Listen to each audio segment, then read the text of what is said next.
Hi, this is Ariel. So I wanted to take a moment to, I guess, just explain the lesson I just learned before I forget, kind of at the expense of my dog. He really wants to go to the dog park.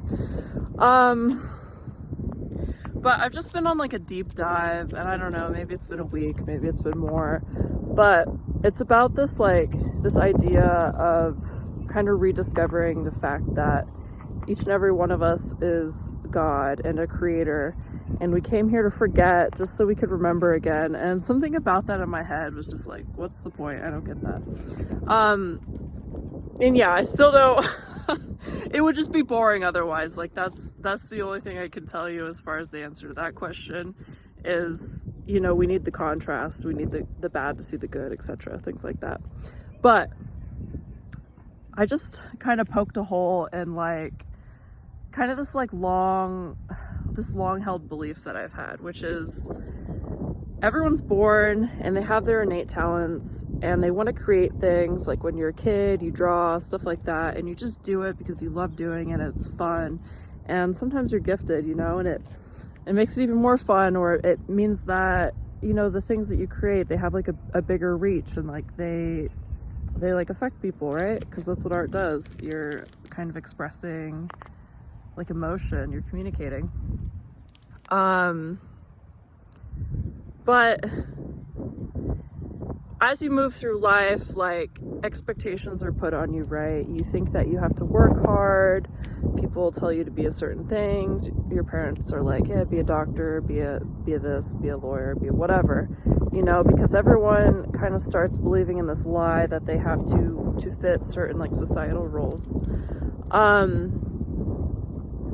And then when you jump out of the matrix, you kind of navigate away from the 3D, you realize that a lot of this stuff was bullshit, and you find yourself in a space where you're like, okay, well, I'm a creative person, I want to create. What do I want to create, right? And there's so many creative people nowadays and so many people creating that you can still get lost or wound up in those expectations of what it is you should be creating, even if it is more artistic than your previous job, like in the military or something like that. And they say things like, or I just kind of had this awareness that I just don't want to work anymore. Like the concept of pushing and trying, like I'll do it here and there, but like I really don't want that to be my main thing. Like I don't have the patience for it anymore.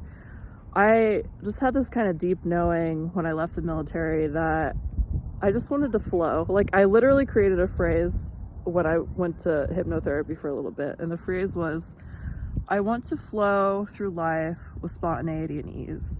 And I kind of changed it up sometimes. I was like, I want to flow through life with spontaneity and purpose. I want to flow through life with spontaneity and confidence, or something like that, right? But always the flowing through life. And I kind of just realized something recently. So I was trying to hold my first like in-person event. It was a clearing ceremony under the black moon. It's something that kind of just called out to me. I had found out that it was going to be a black moon like a couple months prior. Mind you, I didn't know what it was at the time, but I learned like the significance of the lunar calendar and how it correlates with the menstrual cycles, and also just like the phases of life as far as like manifesting and clearing out, and just like the purpose it all serves, and everything is reflected like within the human body and cycles of life. So I kind of got hooked on this idea because I had a really dark year, like a dark night of the soul. I was pulling myself out of a depression. I got yoga certified like forever ago, a couple years ago, and I never used it. Like I just never used it. And I've had this deep like need to teach and to share the things that I'm learning with people. And I was just too scared, like had imposter syndrome. So I made this goal for myself that I was going to hold my first, you know, in-person event. And it was this like big black moon ceremony, blah, blah, blah. And nobody showed up. Nobody showed up to it.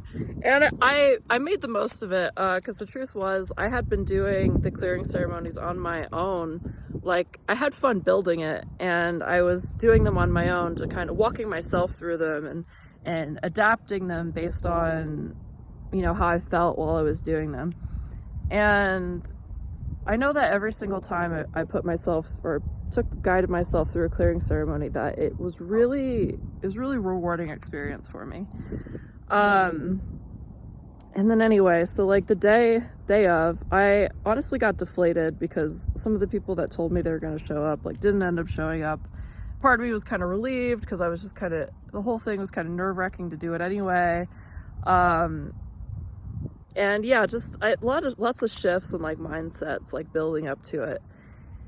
And I felt discouraged, but I also knew that regardless of if anybody showed up, like, I was going to get something out of that night by holding it. And the day, so I had kind of done like ceremony during the day, but I think it's much more impactful at night. And then I decided that I was going to create like a meditation to share with people who couldn't be there. You know, it was also the holidays, so it was just like not a good time for a lot of people. So I created like a really long like meditation and like somatic journey. And it was like the first thing I had ever done like that. But it's so funny because sometimes you distract yourself with your goals. You're like, if you have like a really big goal, you kind of almost distract yourself with like these mini goals. And it kind of distracts you from the fact that you're like slowly creeping up towards that bigger goal. Like you kind of don't even realize you're doing it. Or at least that's what I do as a Sagittarius. But anyway, like I said, nobody showed up. I made the most of it, blah, blah, blah. And then today, like I checked my my mail subscription service, my like newsletter thing, and I checked my Spotify plays, and suddenly like I had like a huge increase for me and followers and like listen hours and things like that.